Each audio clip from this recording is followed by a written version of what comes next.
Namo Bhagavate Vasudevaya. Om Namo Bhagavate Vasudevaya. Om Namo Bhagavate Vasudevaya. Om Namo Bhagavate Vasudevaya. We're reading from Srimad Bhagavatam, the third canto, 25th chapter, text 26.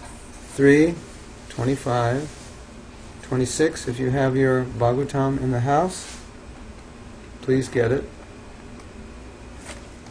Bhaktya Puman Jata Viraga Aindriyad Drishta Shrutan Mad Chananuchintaya Chitasya Yato Grahane Yoga Yukta Yatishyate Rijubir Yoga Margai. So this is Srimad Bhagavatam, Canto 3, text 25, chapter 25, text 26. I'll just read the Sanskrit. You want to try to repeat it? Bhakya Puman Chatavaragya Indriyad. Puman Chatavaragya Indriyad. Drishta Shrutan Mad Achanunanuchintaya. Tamadvananuchintaya. No, it's actually Rachananu Chintaya. Chitasya yato brahane yoga yukto. Tasya yato brahane yoga yukto. Yatishyate rijubir yoga margai. Yatishyate rijubir yoga margai. Bhaktya pumanjata viraga indriyad. Tapunjata viraga indriyad. Drishta shrutan man rachanunanuchintaya. Shrutan man rachanunanuchintaya. Chitasya yato grahane yoga yukto. Yoga yukto. Yatishyate rijubir yoga margai. So I'll read the word meanings. Bhaktya, by devotional service. Puman, a person. Jata viraga, having developed distaste. Can you send a text message to Carolina? Tell her. Mayapur.tv, and then go to live Mahatma Das. Excuse me for that. Jata viraga, having developed distaste. Aidriyat, for sense gratification. Drishta, seen in this world. Shrutat, heard in the next world. Mat rachana, my activities of creation and so on. Anuchintaya, by constantly thinking about. Chittasya, of the mind. Jataha, engaged. Grahane, in the control. Yoga yuktaha, situated in devotional service. Yatishyate, will endeavor. Rijubi, easy. Yoga margai, by the process of mystic power. You can also send that message to Timothy, because she may not have her phone on. So, based on the word meanings, this sounds like an interesting verse. Should I read the translation? Or do you already understand it? Thus consciously engaged in devotional service in the association of devotees, a person gains distaste for sense gratification, both in this world and in the next, by constantly thinking about the activities of the Lord. This process of Krishna consciousness is the easiest process of mystic power. When one is actually situated on that path of devotional service, he is able to control the mind.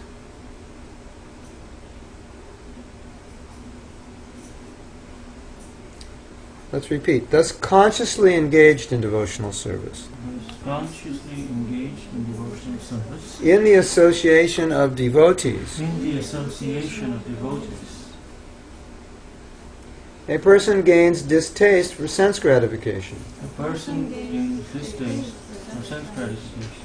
Both in this world and in the next. Both in this world and in the next. By constantly thinking about the activities of the Lord. By constantly thinking about the activities of the Lord. This process of Krishna consciousness is the easiest process of mystic power. When one is actually situated on that path of devotional service,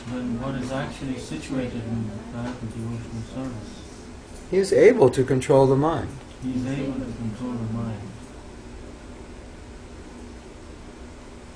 Did I read the last two lines? I don't think I read the last two lines the first time. Hare Krishna. Either I'm in the mode of ignorance or it's ecstatic symptoms. Let me read those again. When one is actually situated on the path of devotional service, he is able to control the mind. Okay, purport. In all scriptures, people are encouraged to act in a pious way so that they can enjoy sense gratification, not only in this life, but in the next. In other words, dharma. From dharma you get what? Artha. So that's what Prabhupada's saying here. You do dharma, you do the right thing, you'll get a good result. If you're sinful, you get a bad result. So dharma is like, let's say you have a square, and everything within the square is dharma, everything outside is sin. Basically what it is, right? So people who understand dharma, they won't do anything that's not dharmic, because they know it'll produce a bad result. They know the best possible result you can get is within dharma, and if you want to go outside to get another result, it will then degrade, because you're not meant to achieve any result outside of dharma. So a dharmic person will accept, if I do my dharma, this is the best possible result I will get, and he'll be satisfied, and he won't think, well, I want to get more, so I'll go beyond dharmic principles and see if I can get more. He won't do that, because he knows it's sinful. So what's going to happen if it's sinful? Eventually it'll produce a worse result. So that's the little box of dharma, So you do your dharma, whatever comes, that's the best you can get. But here it's saying, that's how you get your artha, through dharma. You do your dharma, you act dharmically, and you can't do better than that, at least on the material platform. For example, one is promised promotion to the heavenly kingdom of higher planets by pious fruitive activities. So you can't get there by sin. You could try to build a stairway to heaven, but you probably won't be able to do it. But a devotee, in the association of devotees, prefers to contemplate the activities of the Lord. How He has created this universe, how He is maintaining it, how the creation dissolves, and how in the spiritual kingdom the Lord's pastimes are going on. So what's significant about this? The Prabhupada's saying a devotee prefers, rather than to elevate himself, to have his consciousness thinking, okay, in this life I can upgrade to a higher planet. It's like you're in this neighborhood and you think, well, I'll apply for this other job. If I get this other job, I'll make 25% more money so I can upgrade to the better neighborhood. So if you understand the Vedas, you can upgrade to a much better neighborhood. You go to higher planets, neighborhoods are better. So if the Americans understood that, they'd probably be doing more dharma, because then of course they don't believe that there's any life on the other planets, but if they actually understood it, you'd have all these people being more dharmic to get upgrades to a higher stage of life. They don't know about it, so they don't know, they have no idea that there's something better than Hawaii or Acapulco, right? Or Disneyland. It's good. Disneyland is as good as it gets. So what Prabhupada's saying here is he's saying, but when you become Krishna conscious, then you lose all interest in upgrading your position in this world, and you're interested in upgrading your eternal position. It's just a shift. But the interesting thing that Prabhupada's saying here is he's saying, how does a devotee do it? He does it by being absorbed in Krishna's activities. And then he mentions, what activities does he mention? Does he mention just the Braja Leela? No, he mentions activities of maintenance creation. Right here. I'll read it again. But a devotee in the association of devotees, well, first thing he says, a devotee in the association of devotees, that's the first point he makes. So he makes it clear that a devotee progresses in his spiritual life in the association of devotees. So he could have said a devotee, what does he say? Contemplates the activities of the Lord, but here he's saying he's contemplating within the association, which would mean discussion, right? So I think that's significant. He's not doing it by himself, so he needs association. And then he's discussing, but what is he discussing? How Krishna creates, how he maintains, how he dissolves, and also the direct leelas. So he didn't just focus on the leelas, because these are also leelas. They're after me. Hold on, everyone.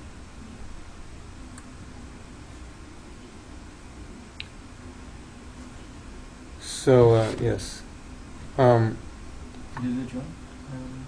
Pallavi's here. I don't think they got the message. Their phones might be off. They may have stayed up late. So the two significant things, that they meditate on the pastimes, but in the association. So association is like,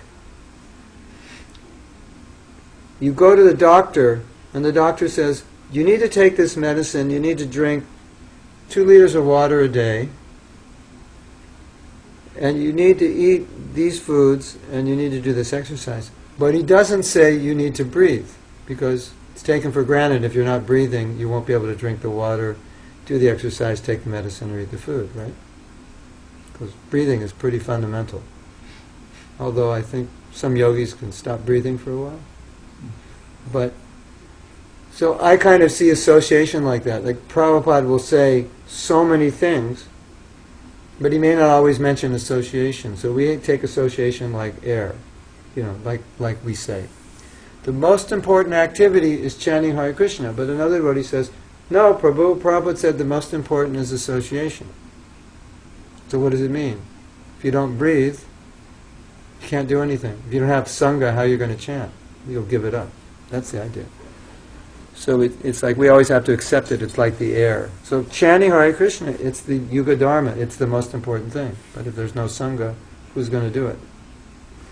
In fact, when Prabhupada came to the West, his mission was to write and publish and distribute books. But then, because he was doing that, people were coming.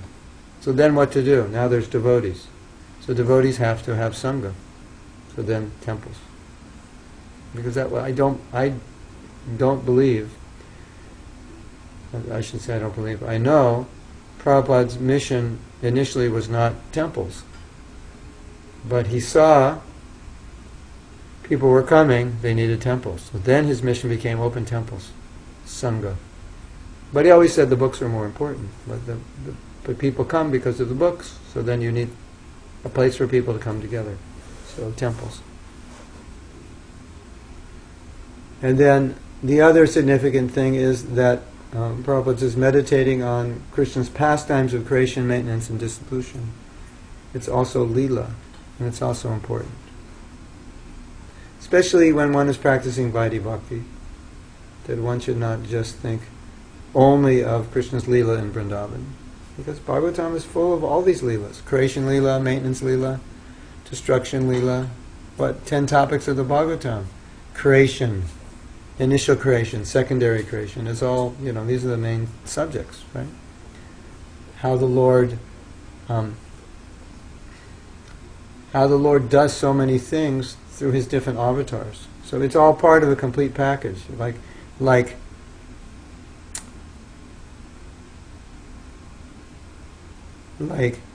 you at your work, people know you for what you're good at your work. But maybe you play the violin and they don't know that, but that would add to your glories.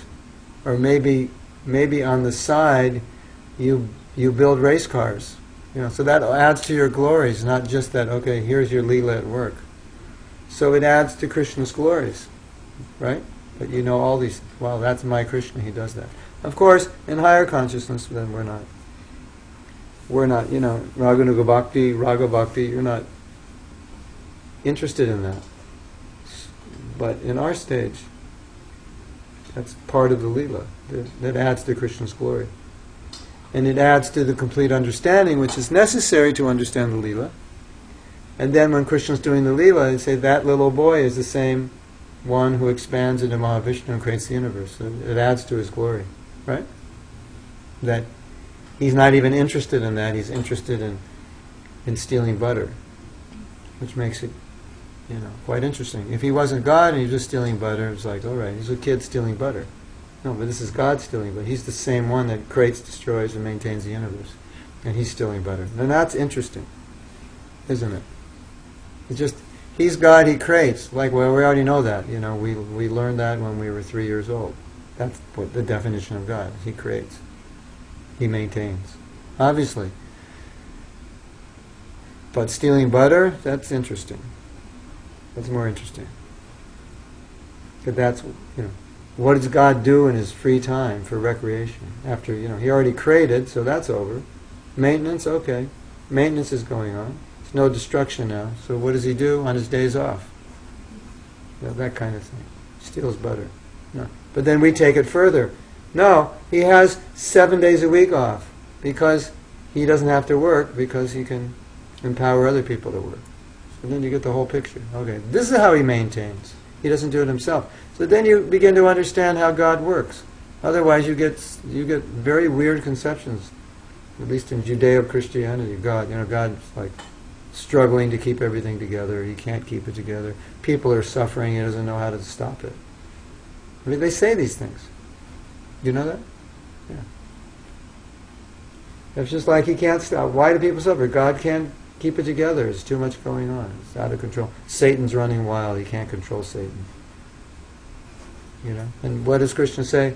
One fragment of my Shakti. The whole universe is pervaded and supported. It's like insignificant. What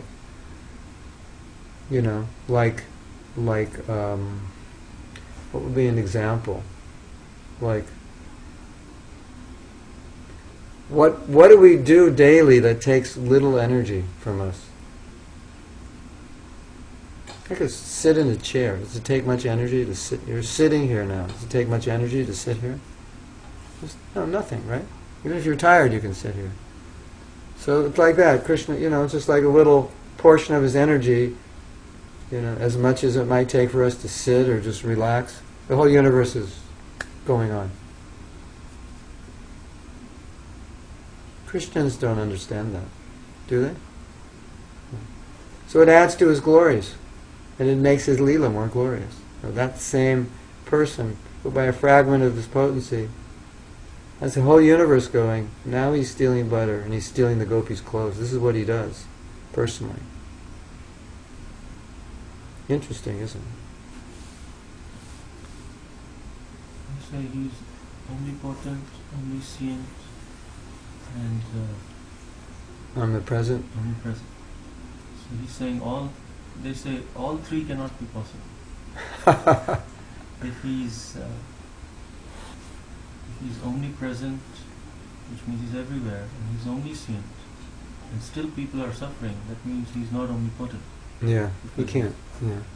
If he's omnipotent and omnipresent, then that means he's not omniscient, because he doesn't know. He has the power, he just doesn't know. Yeah, so that means he's not God. That means So if there's a power above him. or if he's omnipotent and omniscient, he's not omnipresent.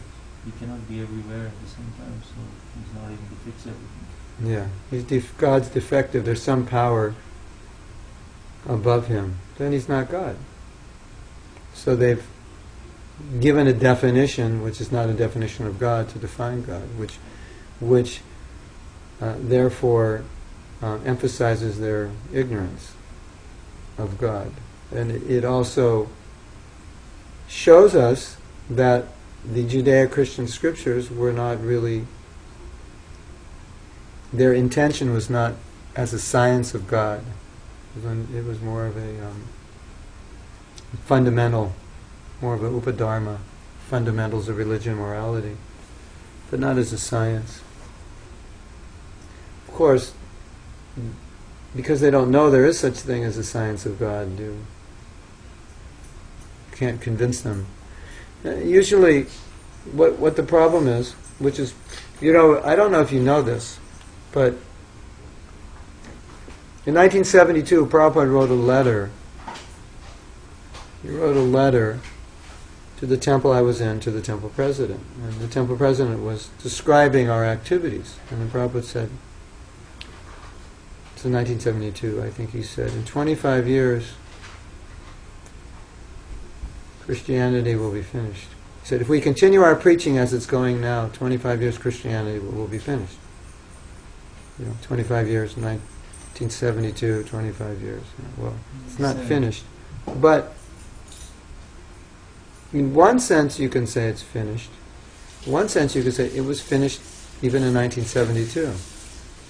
Because, as you're pointing out, they don't have a science of God realization. But Prabhupada's point is, because we have it, if we continue to expand our movement, sooner or later people will understand there is a science of God, and Krishna consciousness is the science, and the science doesn't exist elsewhere. So if you want to know God, this is how you'll know. And then they'll realize that these other religions are very limited in what they're trying to accomplish. And what they're what they're able to accomplish, they're greatly limited. That was his idea. You want to hear something funny? This is going to sound strange to you, but when we joined ISKCON, it was before the Krishna book was published. The Krishna book was published in the summer of 1970. So you might have grown up hearing about Krishna Leela, watching Hindi movies of Krishna Leela, but when we joined ISKCON, the only Leelas we knew are ones that Prabhupada would tell in a lecture, or tell in a morning walk or something, and there wasn't that many. So we didn't really know what Krishna. We didn't know Krishna. Krishna steals butter, he passes urine on the floor. You hear a few. Mother Yasoda ties him up. That's about the extent of what we knew. Because we didn't have the Bhagavatam, we only had the first canto of the Bhagavatam, and we didn't have the Krishna book. We didn't have Nectar Devotion. So when Krishna book came out, and I read it, I had a revelation, which will sound kind of funny to you, but to me, growing up in the West, my revelation was reading the Leela that nobody knows what God is. No one in the West has any idea, because now I'm seeing the Leelas, and this is what God does. So I was a temple president at that time. So temple presidents, and those days would write a letter to Prabhupada every month to report on the activities of the temple. So because I'm writing a letter, I would add things. Writing my spiritual master. So I wrote Prabhupada and I said something to the effect that I now realize that nobody knows who God is. And Prabhupada said yes. They don't. He said, we are the ones who are giving. He said something like that. Yes, it's true. We're the ones who have the science. Yeah. So, when Rameshwar Prabhu was in charge of the BBT, he had an idea for a book, and maybe it'll come out someday. And the working title was The God Book. We didn't know what they were going to call it, but the idea of the God Book was, here's God. Not Leela, not like Krishna book, but like, here's the book, this is what God is. Revolutionary book, actually. Yeah. This is the God Book. It's a great idea, isn't it? Somebody should do it. Hey, you want to know what God's... of course, most people don't care. Hey, you want to know what God is, what He does, what He looks like? Not really. What about... I'm more interested in, Jennifer Lopez. Mm-hmm. What's she doing, Right? And what movie stars are getting married and having affairs. That's the problem. But Prabhupada felt there is a class of men, thoughtful, intelligent, that will be interested. So here's God, this is what He looks like, this is what He does.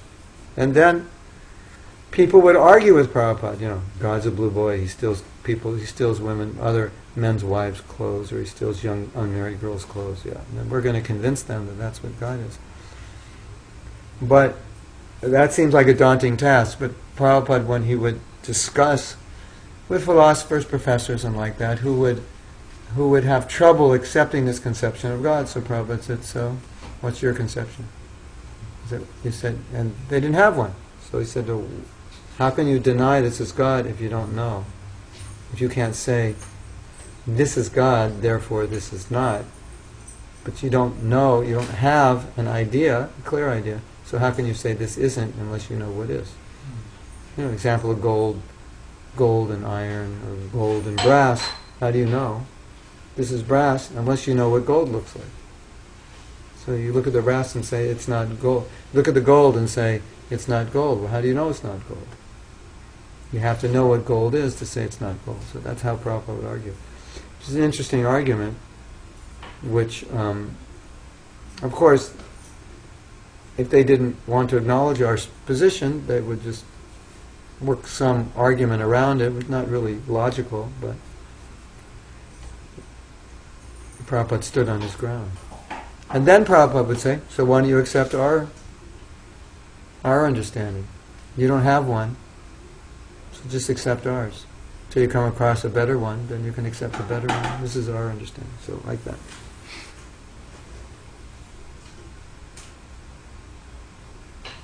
Of course, there's another aspect of Krishna's Leela, which is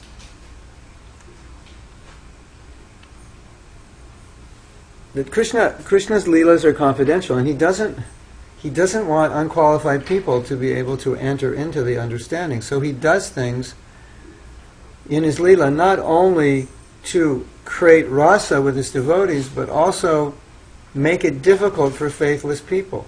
He just doesn't want them around. So unless you have faith, you won't accept. Janma karma chame devyam evam yoveti tattvata. You won't be able to understand the tattva of the janma karma if you don't have faith. So automatically, all these people, this is not God. It's just like, okay, we're having a party, you're not allowed. This is how I keep you out of the party. Right? You won't, I'm in charge of the party, you don't like me, so you're not going to come to the party. And I'm going to do things that you're not going to like. And only people who love me, who have faith in me, are going to like. So automatically, you won't come to my party, so I'm protected. When they first went to Vrindavan, and the devotee said, we were reading about Vrindavan, the Krishna book, beautiful forest and flowers, and then we got there and it wasn't exactly like that. And Prabhupada said it's to keep the Mayavadis away, like just a covering. So Krishna consciousness requires a certain level of faith to accept the Leelas of Krishna. And therefore Prabhupada is saying, in the association of devotees, what happens? Where's your faith comes from. Here's Vyasadeva, he's compiled Bhagavatam. And who are we? We're just Yavanas. We're to doubt the words of Vyasadeva? Right? And so even I don't understand or I can't comprehend how God can be like this, but here's Vyasadeva, who's so much higher than me, so I should doubt him? This is what he's saying. So that's also the angle Prabhupada would present. He said, so who's your authority? So well, I don't believe Krishna's God. Okay. So who are you going to listen to? It's either Vyasadeva or who? What are your other choices? So he would present it that way. So here, Narada, Vyasadeva, Asita, Devala, here are the authorities, the Mahajans. You listen to them. So they may tell you things which you can't comprehend in your present state, but still, you listen to them. That was the idea.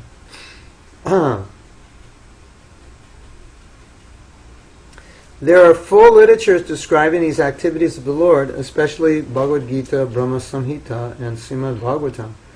The sincere devotee who associates with devotees gets the opportunity to hear and contemplate. So this is the point Prabhupada's making. How are you going to hear about Krishna unless you associate with devotees? Because if you don't associate with devotees, what do non-devotees talk about? When you go to work, do they say, "Oh, I was just reading the Bhagavatam today. It's really nice purport." Is that what you hear at work? Or it's all pure, unadulterated Gramya Katha, with no trace of anything transcendental. So that's what you get when you don't associate with devotees. So, hearing the act, so Prabhupada's saying, what's he saying? Sincere devotee who associates with devotees gets the opportunity to hear and contemplate the subject of the pastimes of the Lord, and the result is that he feels distaste for so-called happiness in this or that world, in heaven or on other planets. Okay, very important. Everyone pay attention.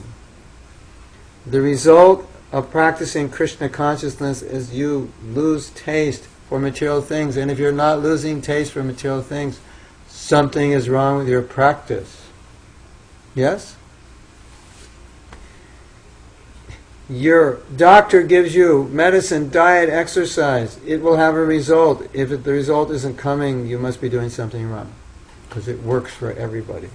It's not working for you.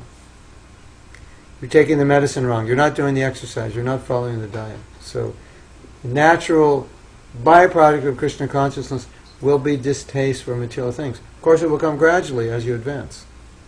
But if we're too preoccupied in material things, and in what to speak of enamored by it, that means namaparad. It has to mean namaparad, because nam is so transcendentally blissful that when you take it, you lose interest. That's the byproduct. You see this all the time in people who come to Krishna consciousness. They start taking it. Krishna, in the beginning, gives them taste. And what happens? They come to you and say, I have a really hard time going to work now. I want to drop out of school. I'm not interested in all this. The Krishna consciousness is blissful. It happens all the time. You've seen it? Especially, Indian people tend to be more dharmic, but even amongst Indians it happens.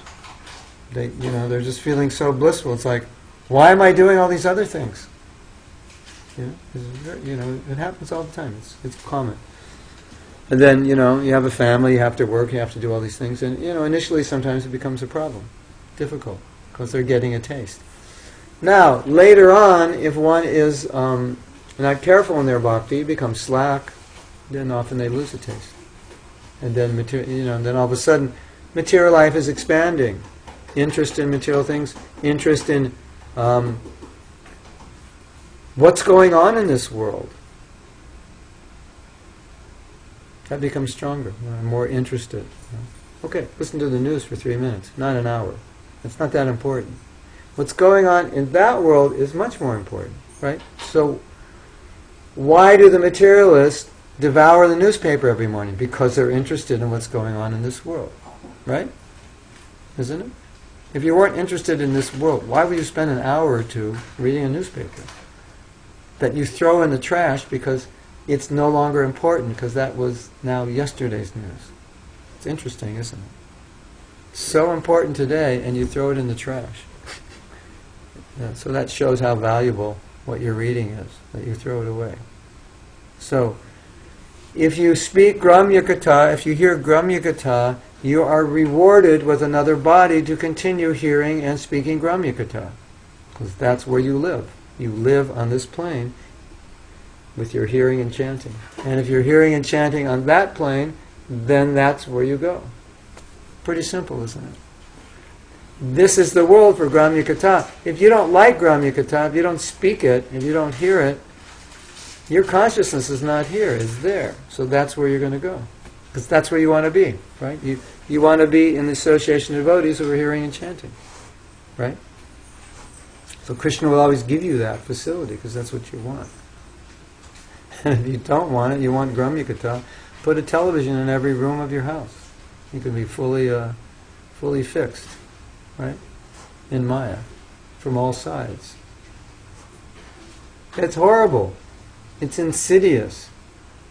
And until you become Krishna conscious, you don't even realize it, how bad it is. Because you have to hear enough Krishna katha to see what it does to your heart, to understand this is the medicine that will purify me. And then you realize this other katha is just keeping me here. I've been in people's homes where the television is on constantly. Just this mundane sound is going on. What is that doing to their consciousness? It's insanity. Absolute insanity. Isn't it? And they don't even realize it. And they're devotees. Or sort of devotees. It's like, Prabhu, your television is on all day. What verse is that? What Shastra prescribed that? I didn't read that verse. I feel lonely. When it's quiet, it's like... So bring in the modes of nature through the television into your house. Yeah, that's smart. So, yeah, okay. You like the world so much, this is where you want to live, this is where you want to be, that's one thing. But Prabhupada's making a point, when you're discussing Krishna Katha and the association of devotees, you get a taste. When you get a taste, what happens? All of a sudden, all these so-called tasty things, you lose interest in. You realize, this is just mundane. It's made of the modes of nature. It has no life to it. It has no Krishna consciousness to it. And worse than that is it shackles you in the material world. That's what it is. So, if you advance in Krishna consciousness, you will someday come to the point, as Bhaktivinoda Thakur said, there's nothing but the name in the 14 worlds. You'll come to that point. That's everything. All of this is nothing, and that's everything. You come to that point. You have to come to that point if you follow this process. You'll come to the point where Maya could deliver Federal Express to your house, anything you may have ever wanted in your life when you were younger, and it comes, and you're like, did you take this away? Why are you bothering me with this? That's how you'll feel. It's completely, absolutely devoid of any desire to have or enjoy any of the things that you grew up desiring. That's the result of Krishna consciousness. That's why it said devotee is peaceful. Because if you're not in that state, you're not peaceful. Peaceful, yeah, that's it. So, you go to the doctor, they take your temperature. You go to the spiritual doctor, he takes your temperature and sees on the thermometer how attached you are. And then he knows, oh, your attachments are above 98.6. So, you've got a disease. Right? We have to cure the disease. Hare Krishna, Krishna Krishna, Hare Hare, Hare Ram, Ram Ram, Hare Hare. The devotees are simply interested in being transferred to the personal association of the Lord. They have no more attraction for temporary so-called happiness. This is the position of one who is yoga yukta.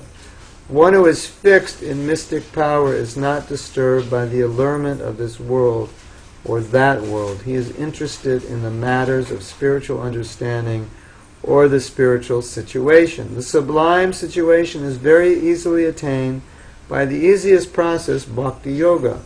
Rijuhir yogam harghai. A very suitable word is used here, rijubhihi, or very easy. It means very easy. There are different processes of yogam harga, attaining yoga perfection, but this process, devotional service to the Lord, is the easiest. Not only is it the easiest process, but the result is sublime. Everyone, therefore, should try to take to this process of Krishna consciousness and reach the highest perfection of life. Everyone. Everyone. Anyway. Any questions?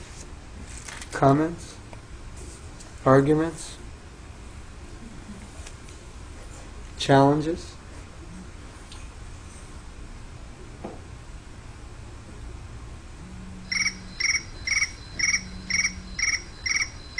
How do I decline? Won't let me decline. Oh, I just hit that. Bronson Florida. They're after me. All these solicitors are after me.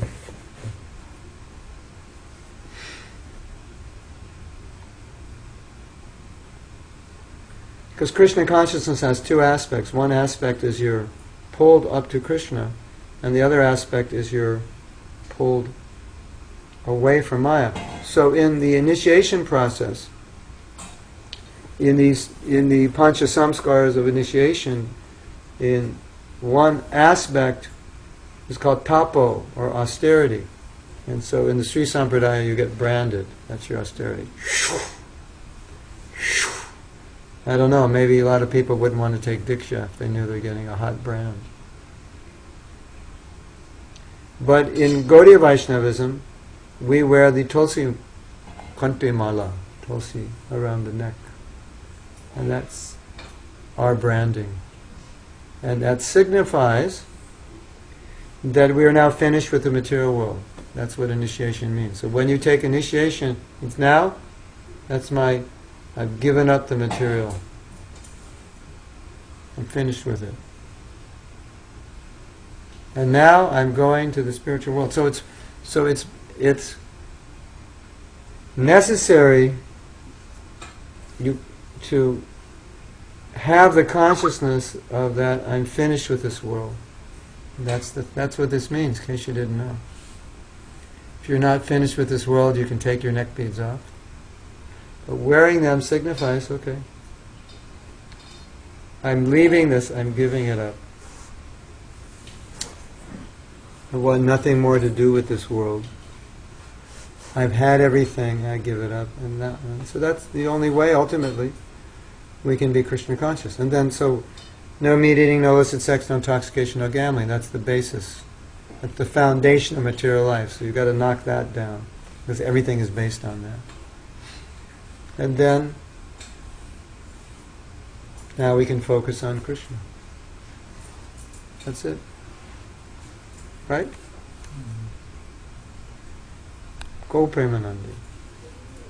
Okay, we have a question here. When we develop a taste, problems arise in material life, which is true, and I accept that. But then these problems hinder our bhakti. She's saying, all right, you develop a taste, then you lose interest, but then you have responsibilities. And then, then that creates a problem. No, you have to maintain both simultaneously. That's called dharma. You can't give up your dharma just because you have a taste. That's only for the Paramhamsas. Probably when you become Paramhamsa you can do that. But until you become Paramhamsa you have to do your duty.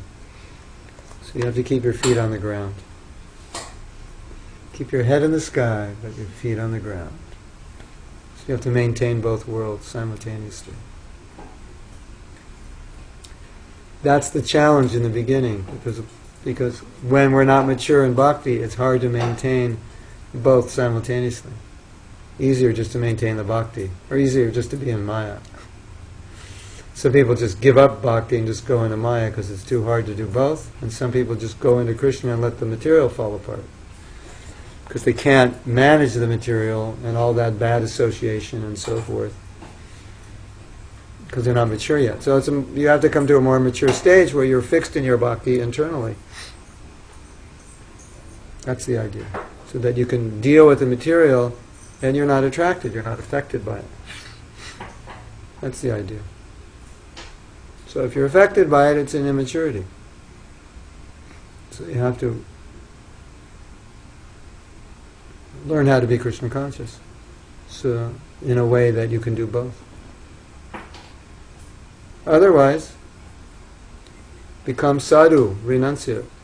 But many of us can't be renunciates because we're already married, have families, so you can't. But when people complain like this, then the solution is, well, you want to be renunciate, but now you're not so you have to be renunciate internally, right? And then externally you deal with all these things. And you have so many examples in our scripture of devotees who had professions, but internally they were in a different world. What they did externally, they were responsible. So that's being dharmic. The best example is Priyavrata. He didn't want to marry, and he was asked to marry because the king was required, and he married, and he did it, even though he didn't want to do it. But he did it as a dharma. So if you do everything dharmically, you're okay. This is my dharma, I'll do it.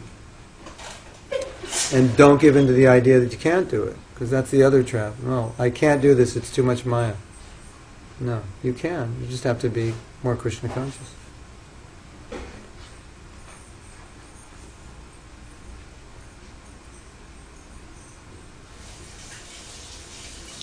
Do the best you can, and then do a little better. That's a good mantra, right? Do the best you can, and then do a little better. Okay, now she's got another. My internal renunciation requires ignoring the TV, MTV, and iPhone. It requires using the TV, MTV, Mayapur TV. It requires using the TV and the iPhone in Krishna's service. Or, I think what she's saying is her husband watches. Her husband watches it, so then she's subjected to it.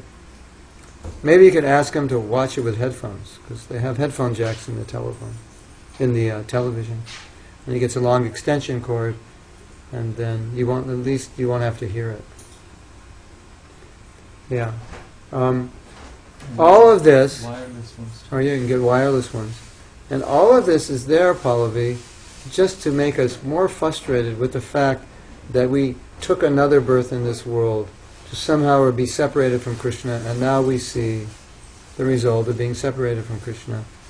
And it's all meant to just make us come to this point and say, I'm not going to do this again. I'm not going to make this mistake again. So take it that way. You have to be tolerant of situations which may not be conducive to your Krishna consciousness, and realize that this is the austerity that we're going through for making a decision to want to be separate from Krishna. Right? That's the way I see it. If things in my life don't work out the way I want, ultimately I'm the one who decided to take birth. So who can I complain? Who shall I complain to? As we said in the workshop yesterday, do you blame your teeth when you bite your tongue? Whose fault is it when you bite your tongue? So, if we're not happy in a particular situation we're in, we think, okay, and you can't change the situation, then we think, okay, this is what I've created, let this be an impetus. And pray to Krishna, Krishna, please someday put me in the ideal situation, only hearing and chanting only with your devotees. This is what I want. And always cherish that desire. Right? We pray every morning to Tulsi that I can reside in Braj. So pray for that desire. Someday I can reside only with your devotees in the holy dawn. And use this as an impetus. Use the discomforts and sufferings as an impetus. It's a very good impetus, isn't it? I mean, if we didn't have that, we may not have the impetus. Right?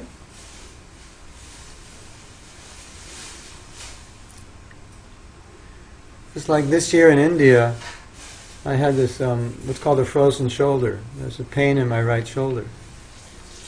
And I've had a problem with my left hip for like 30 years, but it wasn't so bad. And this year in India, it got worse. So it's like, okay, I turned 63 and it's like something just went, like my body got downgraded a little bit this year. So, maybe it's not a big problem, but it's just like, it's like the story where the guy makes a deal with God, and he says, God, before I die, give me some warning. Right? So the guy dies and there wasn't any warning, and he goes to heaven, and he said, God, you agreed to give me the warning, but I just died and there's no warning. He said, I did give you a warning.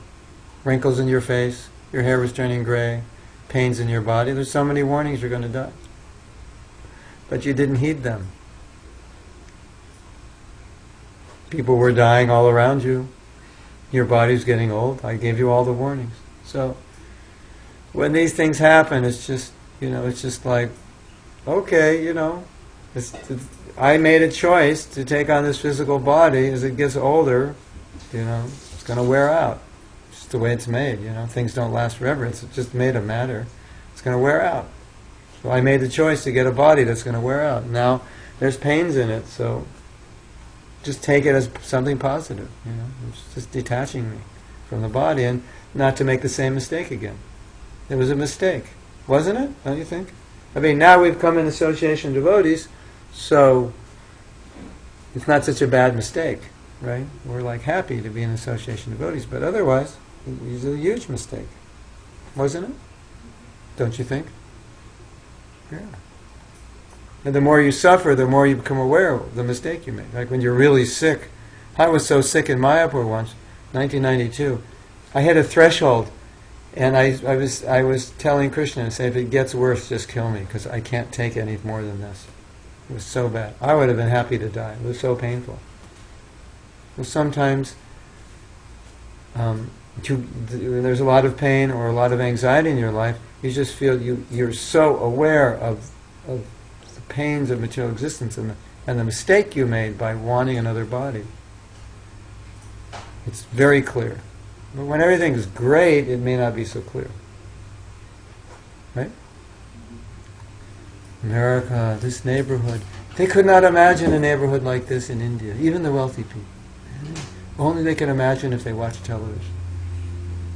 Could they even create something like this? It's so nice.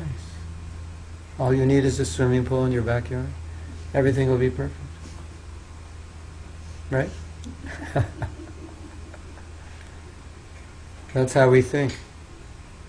Prabhupada once, he said something very interesting in Vrindavan in 1975. And had just built a temple, and in the temple room they had fans, and it was in the middle of April, Ram Navami. It was really hot. Like everybody slept outside on the roof. It was very, very hot. And so there are fans in the temple, so the fans are cooling everybody off. And Prabhupada said, you look at these fans and you think this is advancement, because I guess maybe when Prabhupada was young they didn't have fans, or fans were uncommon. So he's saying, you think this is nice, you have these fans, this is very nice. He said, but actually you should think it's so hot and miserable. Not that these fans are nice, but it's so hot and miserable you need these fans just to counteract the misery. So that's how you should think. But you think the fans are nice and cool, I feel good. He said, but you should see the reality. Why do you have these fans? Because it's so miserably hot. You can't exist without them. So focus on what's wrong, not what's right. So that's material consciousness. You focus on. Very optimistic about material life, isn't it? But Prabhupada's saying we should be very pessimistic about material life, very optimistic about spiritual life. So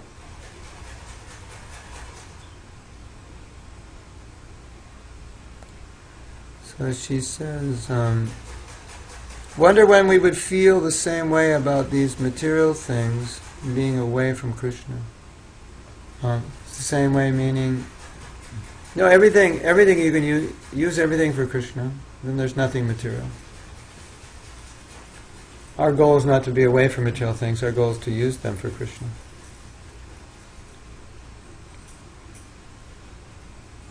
So, whatever you have, use it.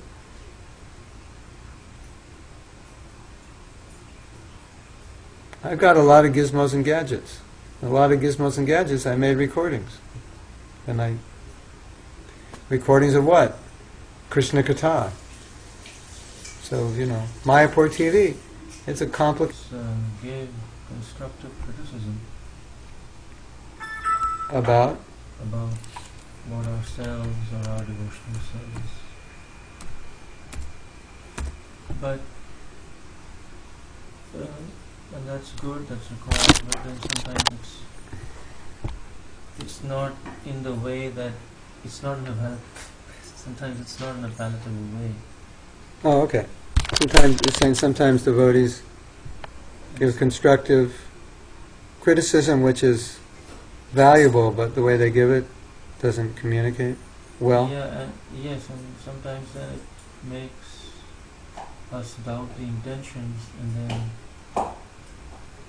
but then you have to think a lot to actually extract what is constructive, what is something which can be applied and improved upon, or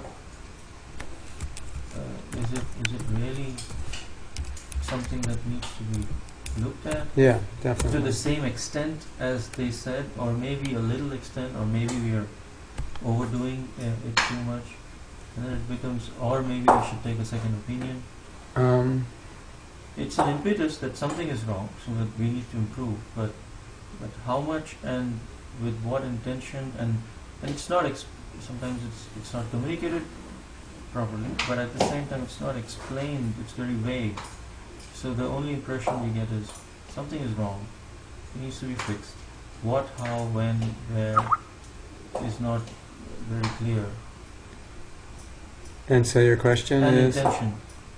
So the question is how can we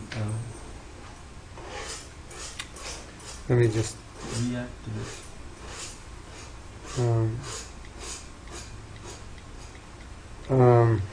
But it seems like there's two parts of the question. There's the giving part and there's the receiving part, right? So you're asking from the receiving part? Yes, because I cannot control the giving part. Uh-huh. I mean, people give in whatever way they feel they want, in whatever. But then but I want to receive it in the most constructive way, taking out the packaging and stuff like that, and go to the essence and see how that will help me, if at all, or how I can improve. So Well, it seems like inherent within the question is my initial response would be there's not, and maybe this is not the right answer, but there's not a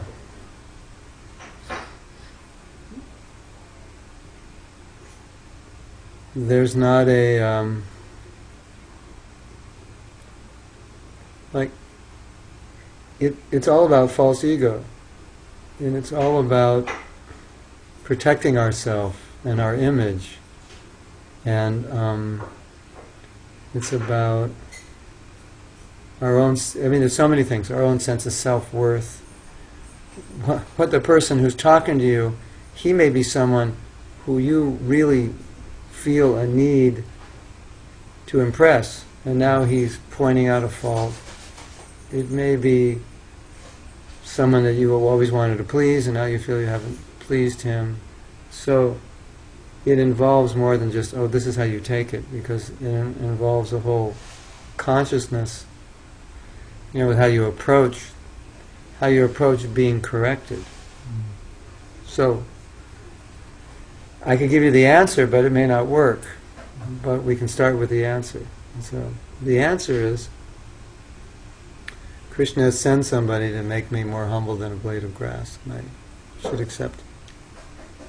That's the transcendental answer.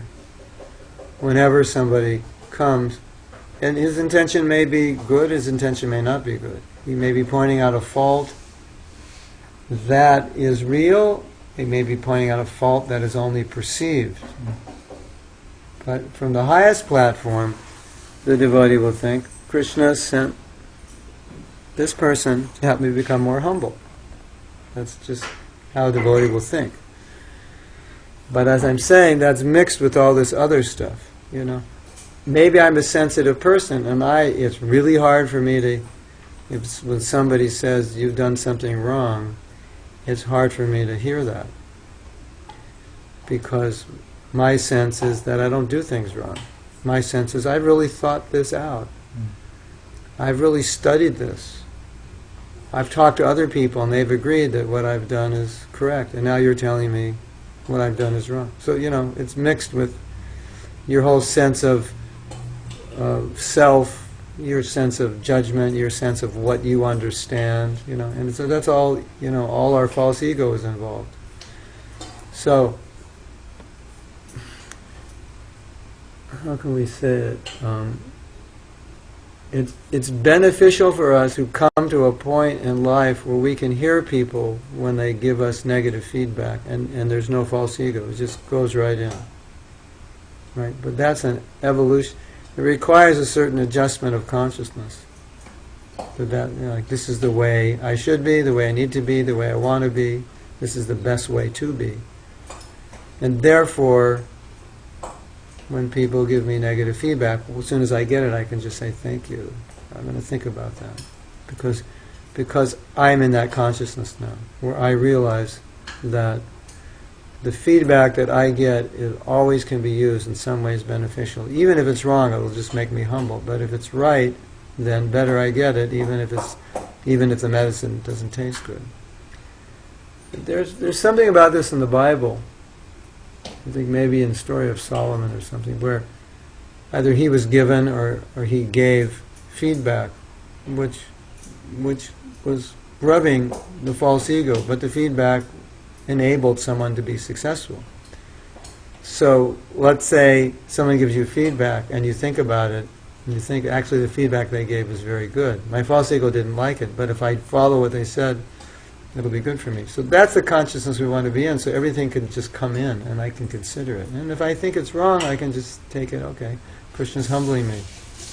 He doesn't want me to think that everybody loves me.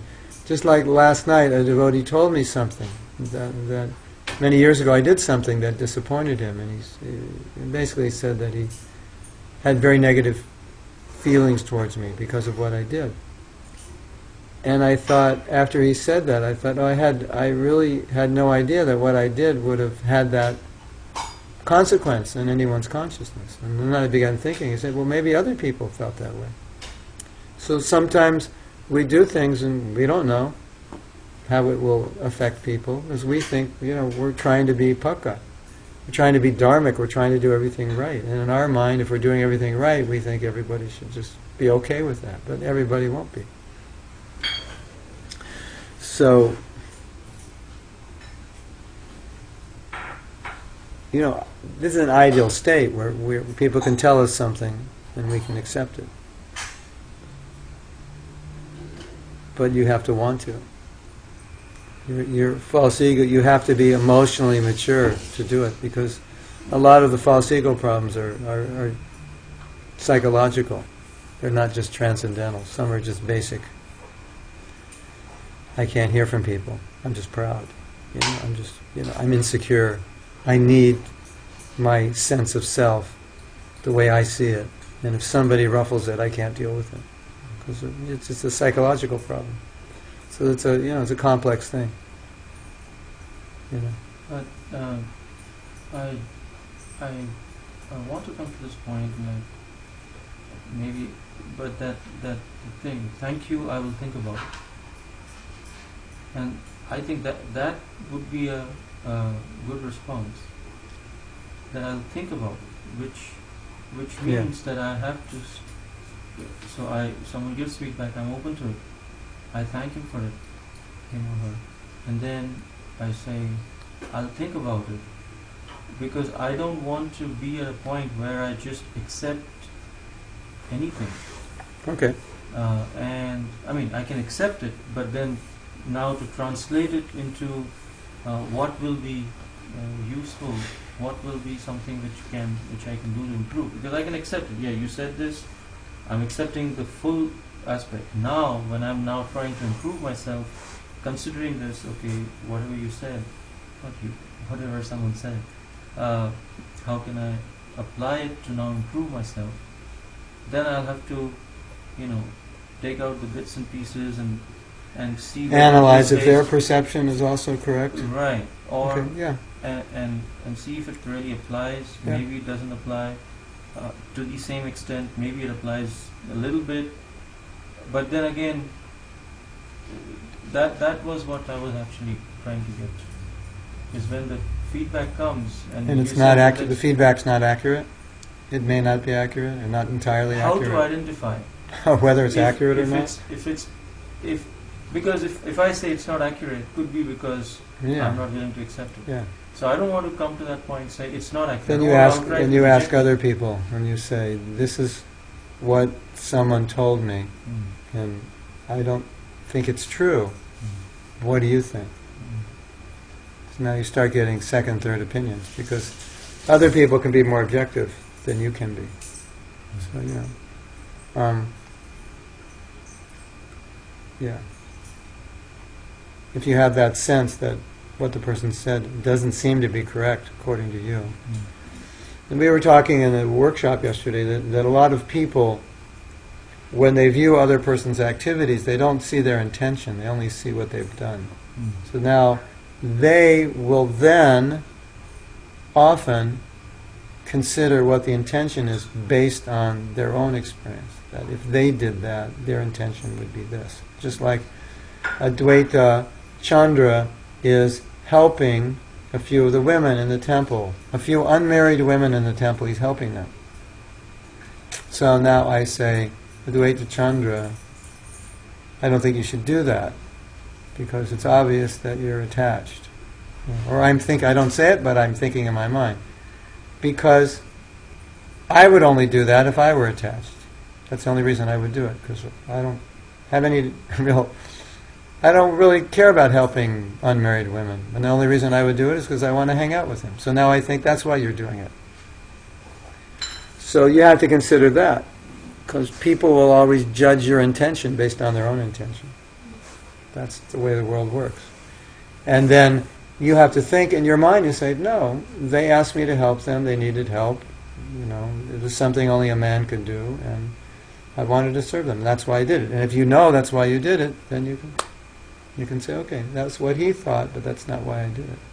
And you have this problem, very big problem in our organization. When you get a leadership position and you do things, people really question your intentions. Just that you're allowing people to serve you, they'll question your intentions. Why is he taking that service? Because he wants it. Because he's attached to it. He can't live without it. He has to have it. Which is not true. The next moment he goes on a plane and he fasts for 18 hours because, everyone forgot to make him prasadam, and, he sleeps in the airport. But they don't see that. They don't see the other side of what he's doing. They just see the side when he's staying at the house and people take care of him. So, the way I deal with it myself is that I always try to understand my own motives and why I do things. And then, if somebody questions them, then I will also question them because they're questioning them. But I will also try to be honest enough with myself. This is Mahatma, did you do that for this reason? Is this why you did that? Is this why you came to the temple? Because you wanted this or wanted that? Is that action? And if I know in my heart that wasn't the reason, I'm sincere, then I just take it as his misunderstanding, maybe his own Maybe he's trying to help me, maybe he's just envious, I don't know. Maybe he's just disturbed that, these things are going on in our movement, and I understand that. And maybe he misunderstands why I'm allowing this to happen. That's how I personally take it. If someone condemns you or criticizes you for doing something which was genuinely and sincere on your part and was, well thought out, then all you can do is say, "This was my reason for doing it, and this is my conclusion as to why it should be done this way. And I've considered what you said, and what you've said likely you've already considered before you did it, and then you always have to take a decision, But then there's another aspect: is okay, what this person's saying is I don't agree with it, but if I don't do it, they're going to be upset, and it's going to upset this one and that one. So sometimes I add up the equation, and then the equation adds up to better I do this because it'll be more beneficial to more people, even though what I don't believe what I did was wrong, but it's having a bad reaction, so I'm not going to do it. So that's a consideration also. Just the fact that someone's complaining kind of indicates that it's having a bad reaction. So, sometimes if we're in a situation where we feel that if I do something, other people are going to be upset, even though what I'm doing is not wrong according to etiquette and Shastra, I just don't do it. Like that time, Prabhupada sat on the big seat, and I think it was in France, and they were deriding him, "Why are you sitting on the big seat?"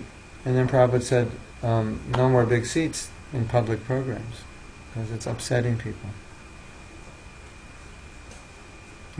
Then you have Bhaktisiddhanta, who drives into Vrindavan in a car, which upset all kinds of Babajis, and he wanted to upset them, because he wanted to teach a principle. So then you have the other thing. You may want to upset people. And you may say, "No, I did this on purpose, and I knew you would be upset, but I think you're wrong. And I'm glad you've come to me and telling me you're upset." Yes? I think just to add on to what Prabhu said, constructive criticism is always welcome. Devotees, we really appreciate, or we are very grateful if constructive criticism is given. But is it necessary, or is it healthy for it to be said in a very, very rude way that you feel, that it's just complete hatred that comes out? Is that a necessary element when you're giving, when we are receiving constructive criticism, or is it necessary? I guess the person thought it was, if it came out that way. Well, it seems like you have two situations. One situation is a person may have actually thought that this is the best way to give it because maybe he felt that's the way the message is given, or maybe that's the way it's given to him, so he's just giving it the way it's given to him, or maybe he's just upset and he's giving it. But there's a definition of communication, and communication is the result you get. So they say there's I don't know how it's said exactly, but there's an illusion that communication is actually taking place. In other words, I said something, and it was not said in a way that you could easily digest it. So from my point of view, I communicated what I had to communicate. So I think communication has taken place, but it didn't take place because you didn't get it. So that's why I believe every devotee who joins ISKCON should be required to take a class in relationships, which would include communication, because it's something we have to do. And the people who are not good at it can therefore learn that you have a message, you have an important point, it's not going to get through to this person the way you're saying it. Now, those kinds of people, there are people who say, "I don't care. It's his problem." But I think that lacks compassion. Because if the goal is to help them and communicate, then you have to be able to communicate in a way that they accept it. It's like, this is surgery, and I can't take anesthesia. Well, that's your tough luck. Well, I might have a heart attack. Well, it's your tough luck. You might die. No. Okay, we'll work around it. Another kind of anesthesia. We'll just okay. Maybe we'll do smaller operations with local anesthesia because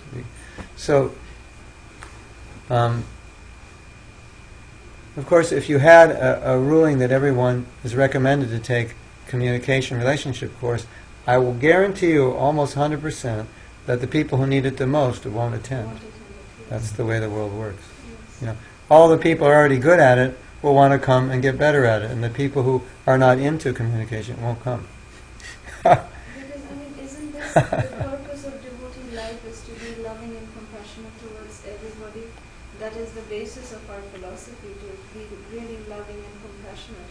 So if we are not able to exercise that love between devotees, then aren't we losing the purpose of, basic Vaishnava education? Yeah. Well, I guess some people think they're showing their love by chastising you in a way that you can't hear it. It could be a cultural thing also. Like in Bengal, right? The Bengali ladies, how do they deal with their kids? They just scream. Why? Because that's what their mothers did. They don't have any mature communication. Their communication doesn't mature beyond screaming. And so then you get those ladies in your school and they'll scream at the students.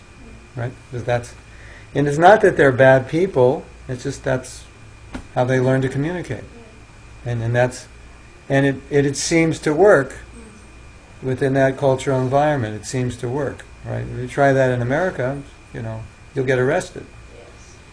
It doesn't work. So, it seems to them that it works. It really doesn't work, but it just, it's functional immediately, If you don't do this, I'll hammer your head. Okay, I'll do it. But, as soon as you leave, I'm not going to do it. So you're dealing with cultural phenomena also. And what I've seen is a lot of devotees, or all of us, we have our ways of communication, and they're not always good. And some of us will just say, well, this is just how I do it. This is how I am. I don't know how to do it any better. I can't be so soft and I'm too impatient. It's just, this is a problem. I just want to tell you and get it done. That's how I think. I'm practical. I'm down to earth. You made a mistake. Just admit it and let's move on. I can't be all warm and fuzzy and take 45 minutes and say, I know I have something to tell you. I hope you know. Well, let me get you some prasadam first, and I really love you, and some people they can't do that. But then you could argue, say, if they can't do that, they shouldn't be leaders, because leaders have to be able to do that kind of stuff, So, but okay, how many people are lined up to run this temple? Like maybe one, and then you finally get that one who's willing to do it. So. Thank God someone's willing to do it. Unfortunately, he may not be the one who's good with people. And a lot of times, the one who's willing to do it is the one who's not good with people. Because there's not 10 people to choose from. But the question was more about, however that person has communicated, how do we process it? How do we process it and go to the essence without getting distracted by the packaging of it? In a good, bad. Sometimes they may say it in a good way, and then we say just because they said it in a good way, our mind doesn't take it seriously. Because again, the packaging was so sweet that we didn't get the essence. We just took it lightly. So you're asking if they present in a way which is not palatable, how do we not get distracted by the unpalatable stuff and go to the essence? And then consider it from that essential aspect. And if they've packaged it well, still take away the packaging and see. I would say the answer is the same. What I already gave, and it's the same for both sides. You have to want it. You have to realize that it's good. And you have to realize in life you have to be able to take feedback. Right? And once you realize feedback is good and you get your false ego out of the way, then it's easy to take it. Whether it's palatable or not, Like sometimes my wife will point out something, and she's 100% right. When 20 years ago, I said, I don't want to hear it. But now I say, you're absolutely right. You were 100%. I won't argue with you. I did the wrong thing. And so, 20 years ago, I didn't get any benefit because I just didn't want to hear it. But now that I can hear it, I say, okay. Or I might say sometimes, you're absolutely right. What I did was wrong, and it's just the way I am. And I know it, and I try to work on it, but it happens. So it's like at least you're accepting it. And generally, people don't want justification for why we've done something wrong. But at least if we acknowledge that we understand what they're saying to be true and we know we do it, then if you have some justification of, well, I'm trying to work on it, but it's difficult for me, then it's more acceptable from their side. But if we're not in the space where we're willing to get feedback, where we don't mind, where our ego is such that we feel we're so good at who we are and what we do that any feedback would just destroy our ego, we're in a tough situation. Rather, you want some feedback? Yeah, give me feedback. I can improve. That's the consciousness. Any feedback I get is going to help me improve. Why wouldn't I want feedback? You get feedback in the form of chastisement, but this guy just showed you how to improve your life like 500%. Why wouldn't you want that? But that's again the issue. Is all feedback good? No, not good, but is Valuable? all feedback Valuable? or is going to improve? Because sometimes it's No, just but based it's on your perception. It's valuable for your for keeping your false ego intact, even if the feedback is bad. Right. In that sense, that's yes. it's good. That sense I But, understand. but like you said, because I went to a seminar and we did this, and what we did, one of the exercises is you go around the room and you can tell anybody anything you want to tell them, particularly not good things, bad things. This exercise was like, I just want to tell you, you do this and it really bothers me. And then you go to the next person, and I see, you're like this, and I think you're just weak and you're not standing up for what you believe, and don't be such a pussycat, You just go and tell people. And then the response that you're supposed to say is, thank you for this feedback, I will consider what you said. Exactly what you said. I will consider it. Yeah. So this is like a professional level. They're saying, I will consider. They're not saying it's true. Yeah. So you sit down soberly and say, this is what the person said. And you consider. Am I really like that? Do I really do these things? And if you don't believe it, you ask your wife. You said, he said this. Am I really like this? She says, well, yeah, you are. You just don't realize it. Or you said, no, you're not. It's just that's how he sees you, because other people are like that and he thinks you're like that. Something like that. And you ask a few people. It's just, like sometimes I will get feedback about something I've done over and over and over again, and someone will say, like this, but I know the other times everybody liked it. So then I see, okay, he's an individual, it's an exception. He didn't like it. The majority like it, and that's why I do it this way. So now I know there's certain people that don't appreciate that. Like sometimes you'll do something which is really good, but there's certain people it's not good for them. And maybe that's the person that's giving you the feedback. You have to consider that. It's like, is what he's saying universal, or is it just him? So then you can say, okay, now I understand it's him. So I have to deal with him, and I know how he thinks. And there's probably other people like that, so I can take that in consideration. Like I may tell a joke and everybody laughs, but someone will come up in a workshop and say, I don't think that joke is in good taste. After 10 years, one person tells me that. So now I have to think, maybe I shouldn't say that, because in the next 10 years there may be somebody who's going to be offended. But it's only one person. So I have to consider. Is the joke so valuable to teach a lesson that I need to tell it? Or is offending a person worth it if I do? Like that. So the appropriate response, even to the person, is thank you. I'll consider. Consider it, yeah. Rather than saying I don't agree, rather than justifying why it is and explaining. No. Or saying yeah, you're perfectly right. You could say you're perfectly right. Like this happened to me. I said something wrong in class. Devotee raised his hand and he pointed it out, and immediately I realized it was wrong, and I said, "Thank you. What you're correct. What I said was wrong. I apologize." It was so that's fine if you understand it. You immediately, like you say something and you don't realize that what you said just offended somebody.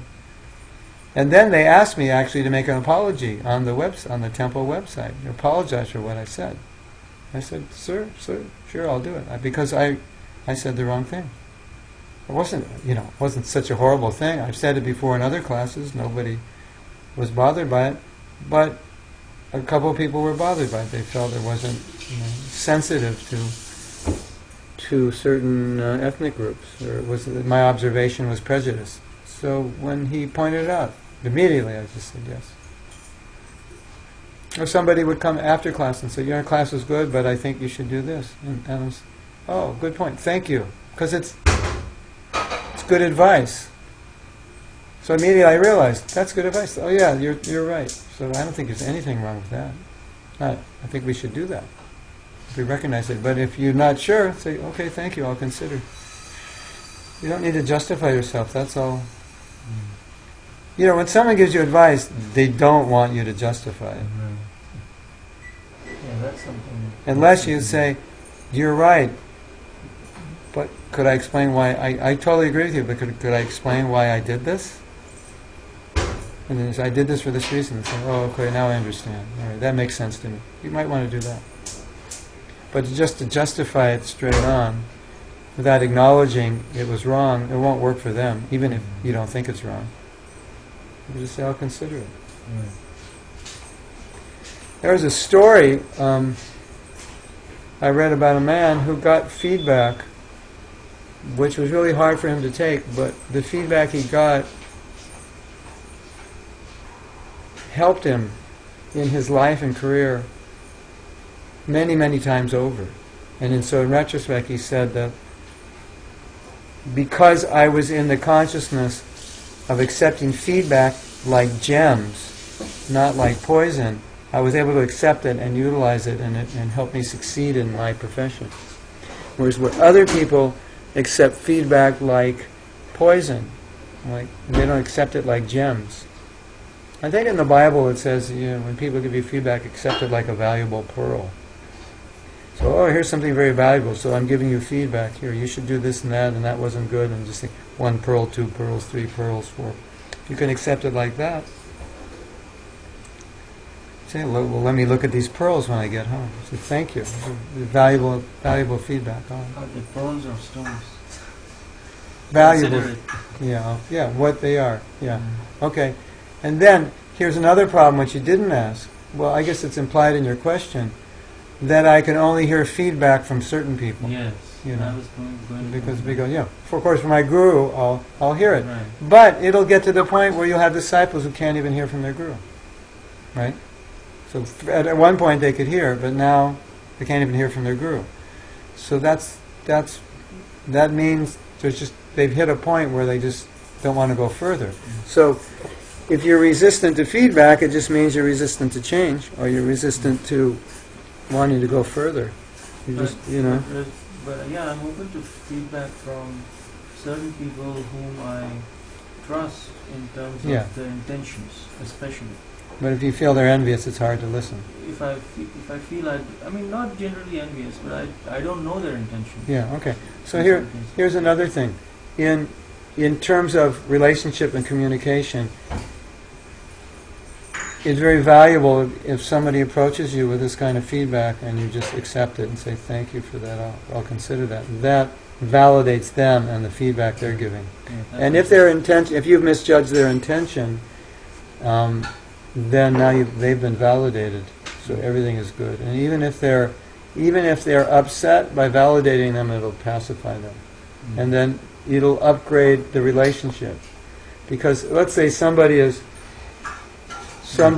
has an issue with me, and they come to me and they tell me, and maybe I don't entirely agree, but I consider it and say, thank you for that, it's a good point, I'll consider it, I appreciate that you took the time to tell me that. And then he'll be happy, but he might have had some issue, but now he's happy. We've got something here from let's see, Timothy says, I have seen that a person can feel justified in giving their feedback because they are in a leadership position. However, many times the intention is clearly not to help the group or person, but is done in a nasty way. So the person giving the so-called feedback can feel good about themselves. Yes, being nasty and putting someone else down. Jesus said, you strain at a fly and swallow a camel. You strain at a fly and swallow a camel. Who's this? Who's the person you're asking? Timothy. Okay. We just emailed him. He's here. He's coming for lunch today. Yeah. I think you have to tell people, don't talk to me like that. If you don't tell the person, then this will reinforce their behavior. Can't we tell people the way they're expressing their feedback is not right enough and not hold on to resentment and try to see the content without feeling insulted? So now Timothy's presenting another perspective where, because I know the situation he's discussing, where, in other words, you're dealing with a person who is, let's say, trying to wield authority and power over you. And so Timothy's saying, in that situation, because you know this, I mean, it's not like you're saying, I don't know their intention, but in this situation, this is like repetitive, abusive. So at that point, you can just say, and in relationships between husband and wife, we say this and say, I appreciate what you're saying, but it's not the way, it's not, I can't hear it that way. It's not, you have to tell me another way. So, and I think in this situation, what he's saying is just saying, this doesn't work. I don't appreciate this. And just like, you can't, or set boundaries. You can't deal with me like that. This is not the way to, So that can also be there. Say, I understand you have issues and you're concerned, but this is not the way to deal with people. And this is not the way I want to be dealt with. You can say that if it's necessary, particularly if the person is like he's saying, just, taking advantage to the point.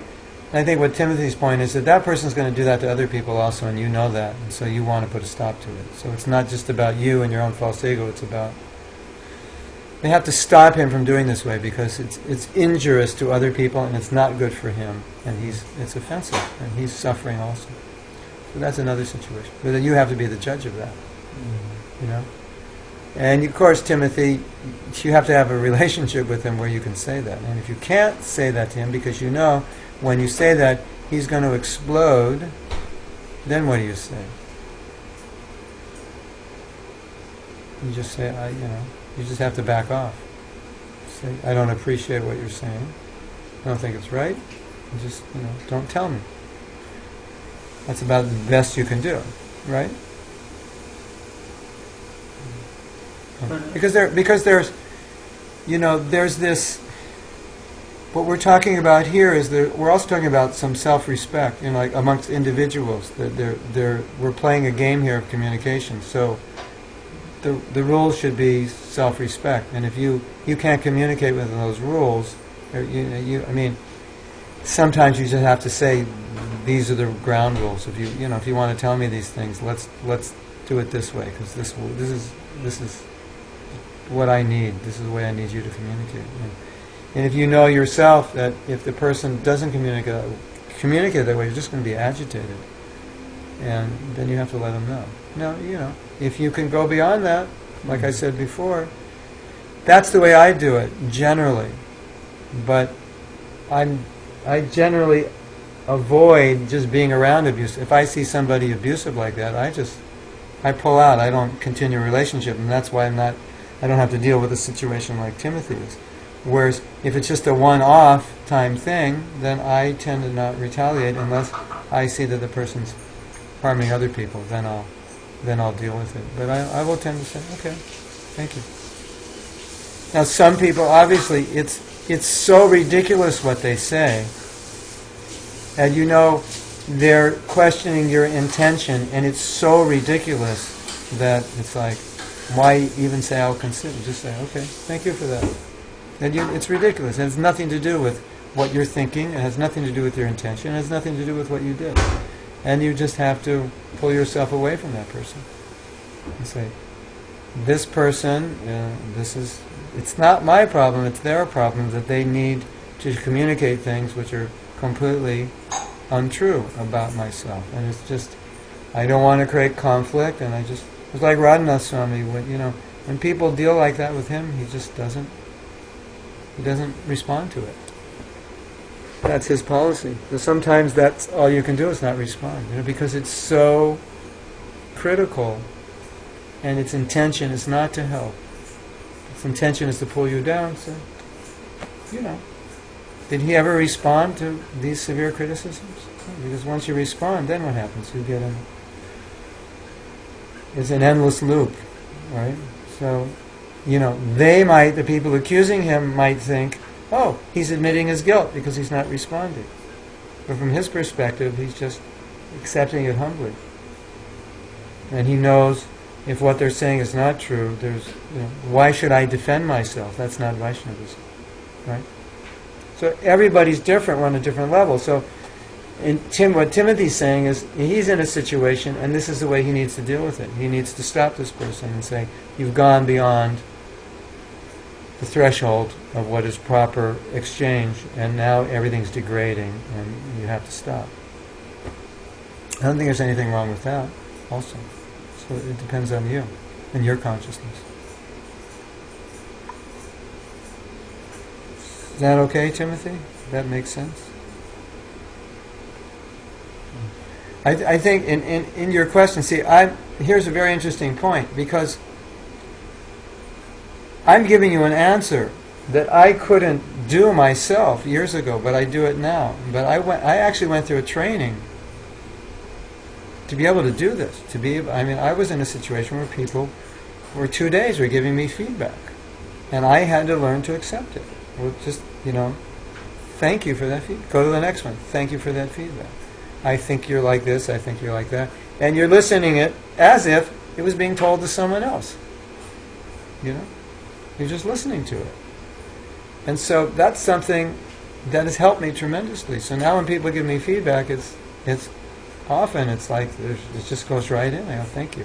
They'd say you really messed this up. And I go, you're right, I did. It's very easy. So, but not everybody's on that level. So if you're not on that level, then in answering this question, the way I'm answering it, it's like you got to kind of find your level.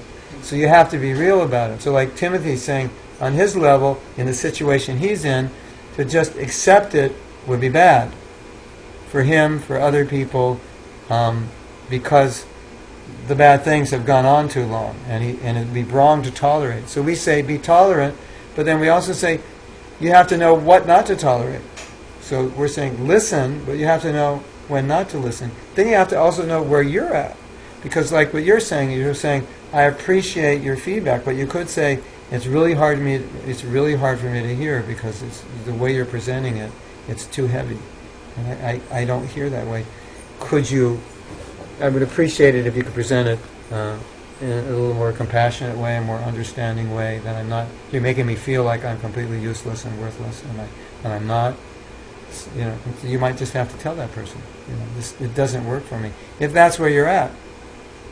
If you recognize that, like you're saying, some people give it and it's not loving and it's hard for you to take, why not tell them? It'll help them.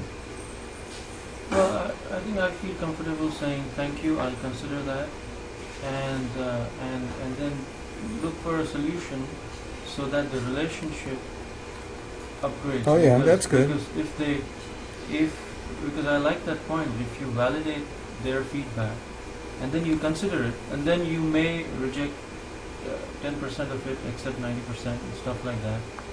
But then you have to get back to them saying, I considered it in this way, and this is the thing that I will be trying to implement. That's good. And so that upgrades the relationship also. So that's something which I like the aspect of it. Yeah, that's good. So that works for you? That's a high level. That's a very good level. And that keeps the relationship ongoing. Yeah, that's very good. And my only point was, not everybody will be able to do that. Right. So then rather than me say, this is what you should do, which is what I did say, what you should do, now I'm writing off a disclaimer here. But if that's not real for you, it won't work. And it won't communicate also, because you don't mean it. So if you have to communicate something like, I appreciate what you're saying, but the way you said it is so disturbing that I don't even want to deal with it. You can just say, especially in marriage, these are the kinds of things you do in marriage. You say, I appreciate you pointing it out, but could you do it in this way? Yeah, it's different when you live with a person. It's different Yeah, when you're Right. just an official relationship or Yeah. and sometimes you may have done that. You may have tried to upgrade the relationship by validating that, but then it keeps coming, it keeps coming, Yeah. it keeps coming. Then you have to actually. Yeah. If it keeps coming also, we dealt with this in the forgiveness workshop. If it keeps coming, it means the person who's giving it has a problem. And you have to recognize it's no longer about you. It's about them and their need to control, their need to be critical. Or it may be their own frustration with themselves, with their job, with their life, with their family. And if you recognize that, then it's just very easy to accept it, because you know it's no longer about you anymore. It's about their needs. And if you're good in communication, you could communicate that to them and say, is there anything I can do to help you? Because it looks, you've been like criticizing me 10 times more this last month than you've ever done in the last 10 years. I get the sense there's some conflict going on in your life. Is there anything I can do to help you? So you just circumvent the whole thing because you don't take it personally, because you understand it's their problem, not yours. That's an important lesson which most people are not good at understanding or good at communicating, because we'll all take it personally. How can you treat me like this? This is not right. But the actual reality is this person, they have an issue, obviously. Why do they need to yell all the time at everybody? Because they're frustrated. Why are they blaming me? Because they're not taking responsibility. Then you understand that. And then maybe you can communicate that back. Seems like you're really frustrated, because you've been yelling at me a lot. And I haven't done anything different this week than I've done last week. Is there anything I can do? Is there something you have a problem in your life you want to talk about? Things like that. If you have the relationship. Yeah. It's very important, because a lot of times when people get upset, angry, frustrated, you have to see beyond it. What's really essentially there? Why are they so frustrated? And a lot of times the frustrations are not just personal family, they're sincere frustrations because they want to improve something. And so the intent sometimes it's not, in the communication you don't see the intent, but if you go further you see that actually they just want to help. Like we see this in our movement. Everybody's intention is to serve, but people judge other people's intentions. He just wants position, he wants power, he wants fame, he wants money, he wants this, he wants that. But ultimately, whatever everyone's doing is because they want to advance Krishna consciousness. But when you don't see that, then you look at what appears to be the motive. So if you can, I always look at motives. If I see something I don't like, I say, why is he doing this? And when I come to the motive, I know, here's a mature devotee, he's doing it to serve Prabhupada.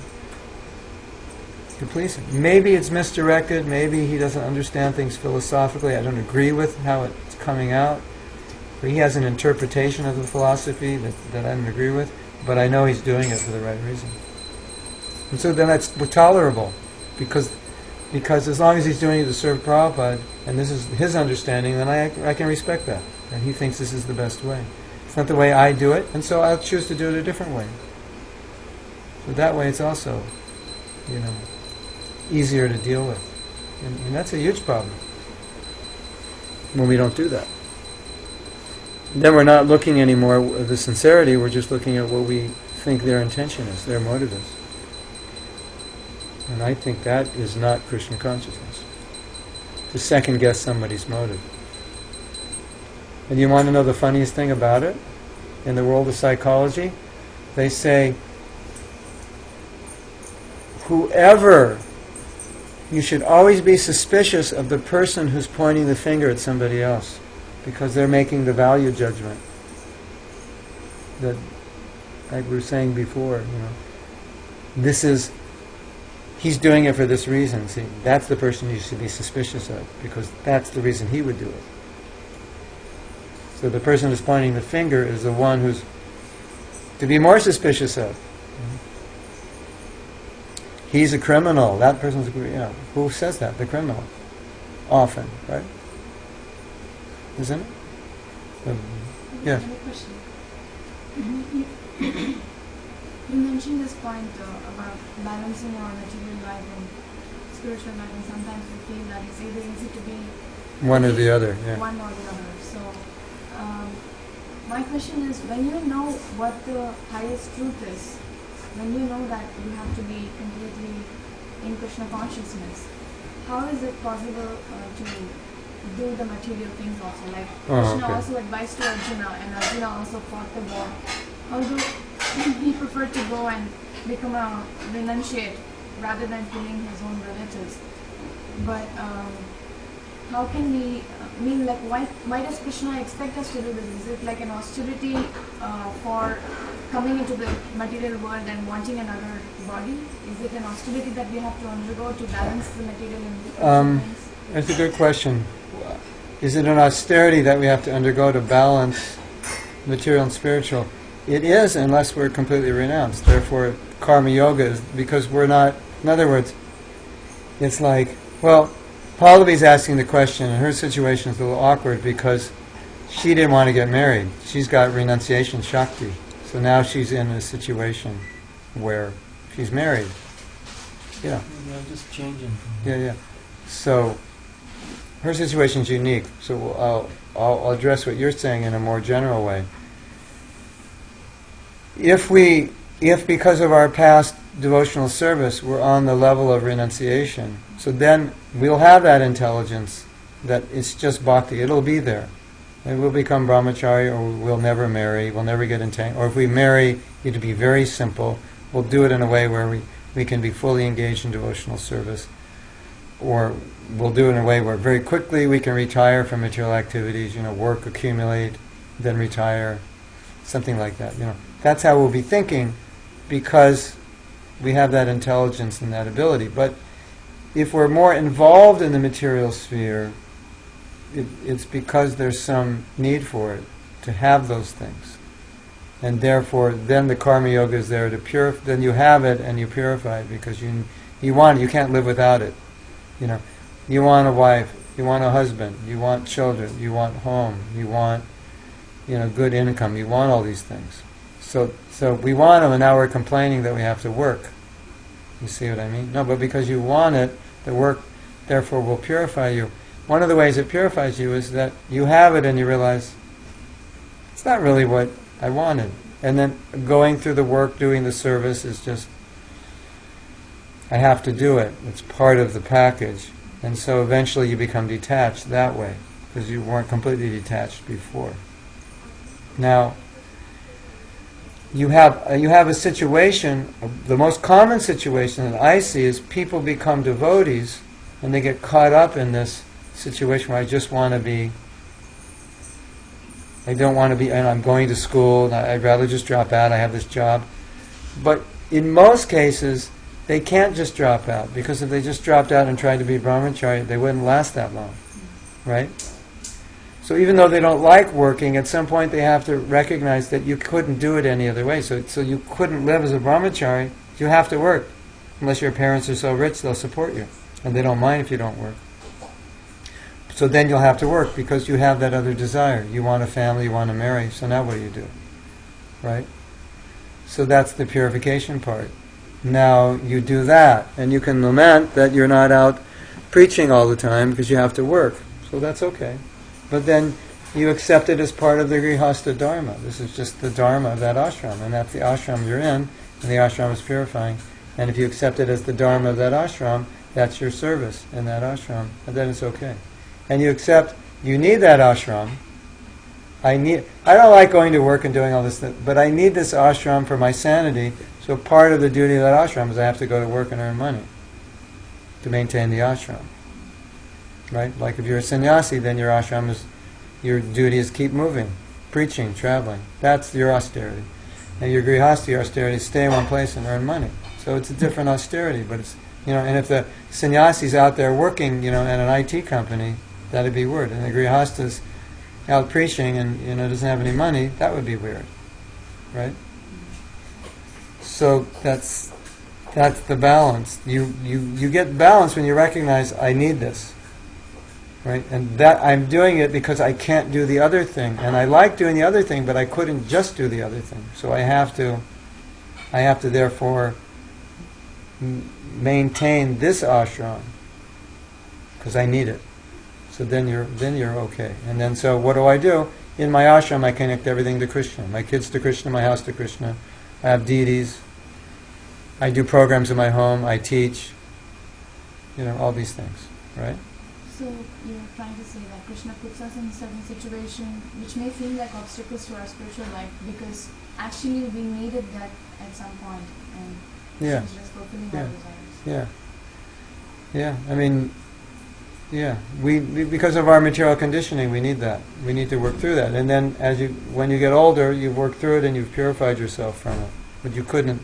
If you could just do that now, you wouldn't need it, and therefore, you would just say, you would tell your parents, "I'm not getting married," and you'd find some temple in ISKCON and you'd just live there, or some ashram somewhere. And so this is all I want to do. I don't want anything else. So then, when you're out in the world working, or you're raising your family, and you think, "Well, I wish I could just be full time," you realize I couldn't. So when I'm 60, I can, but when I'm 20, I can't. So now I have to. So it wouldn't work the other way. Even though I think that's all I want to do, the reality is I couldn't. You're gonna, okay, you can live in the ashram in a little room with another woman, and every day the rest of your life you're gonna, that's all you're gonna have. You're not gonna have more than 3 saris, 2 earrings, 2 pairs of shoes, and whatever prasadam they give you. That's it. Is that how you want to live? And you're never gonna have children. You go, well, probably not. Okay, so that means you want a home. Yeah. You want more than 3 saris? Yeah. You want kids? Yeah. Okay. How are you going to maintain it? Okay. Well, we need a house. We need this. So then you realize, okay, I need this. Then you can do all those things. Because now, and then you still have the desire to be Krishna conscious, so you add that to it, and then what you're doing within your work and your home and all that, you connect it to Krishna as much as you can. So you work, you make money. What do you do with your money? You buy outfits for your deities. You sponsor programs. You sponsor prasadam. So it's connected. As long as it's connected, you're good.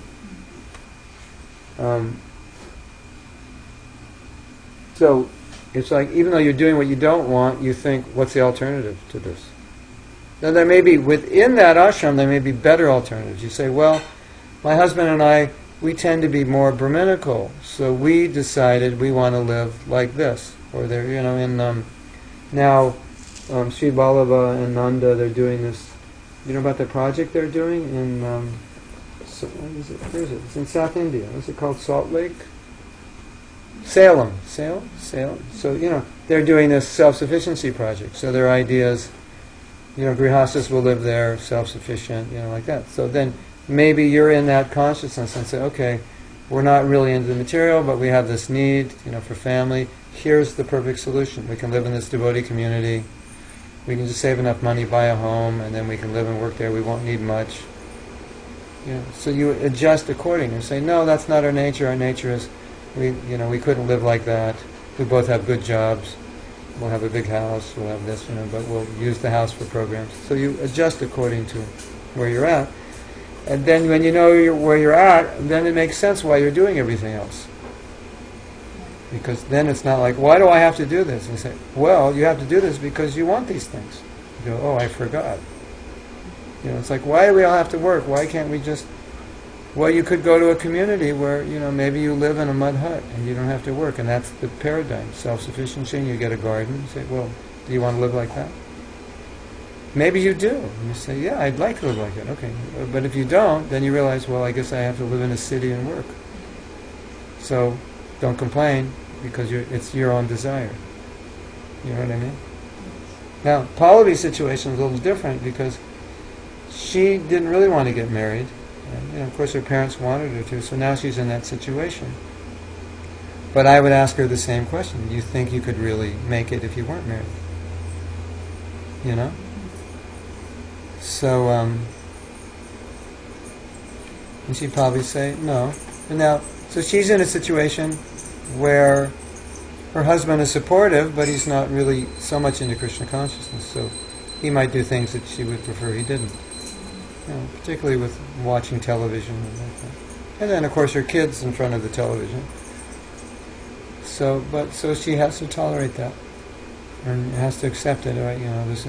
This is the situation I'm in, and use that as an impetus to say my only shelter is in Krishna. That's where my happiness is. That's where my real life is, which is good, because she'll never get that attached to family life. And you have the, if her husband were a great devotee and just like really fantastic relationship, maybe she would get so attached it would have a negative effect on her Krishna consciousness. You don't know.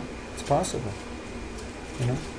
So we take it as, we take it as sincerity is what's important. Just be a sincere devotee, and then whatever Krishna arranges around that, just remain sincere and understand that He's arranging things through your karma that will help you. That's how you have to see it. And so the main thing is be sincere and know that as long as you're sincere, everything will fall into place. Because everybody's situation is different, and nobody's situation is ideal. The brahmacharis are the most ideal. It's simple, it's Krishna conscious. But every grihasta or young Indian girls trying to get married like that, or Indian boys getting jobs and like that, it's all complicated. It's not perfect. So Timothy has a comment, and he says, I think you have to tell people, don't talk to me like that. If you don't tell the person, then this will reinforce their behavior. Can't we tell the people the way they're expressing? Their feedback is not right. Yeah, we read that. Yes. Yes.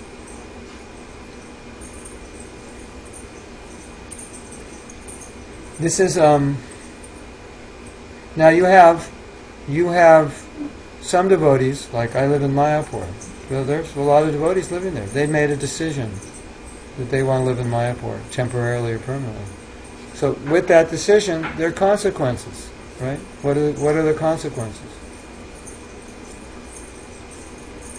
You're going to be in Mayapur. You're going to have service. You're going to have thousands of devotees. But your living facilities, situations are going to be different than here or where you live in India. Your opportunity for material growth and financial is limited unless you can earn money elsewhere while you're in Mayapur, or you have a situation. So, but some devotees prefer that, and some devotees are in situations where they've saved enough money where they can live there. They don't have to work, and they can be fully engaged in service. So, some devotees live in Los Angeles. They've been living at the temple in a small temple apartment for 30 years. And they're totally happy. They've got 2 little bedrooms, maybe 600-700 square feet.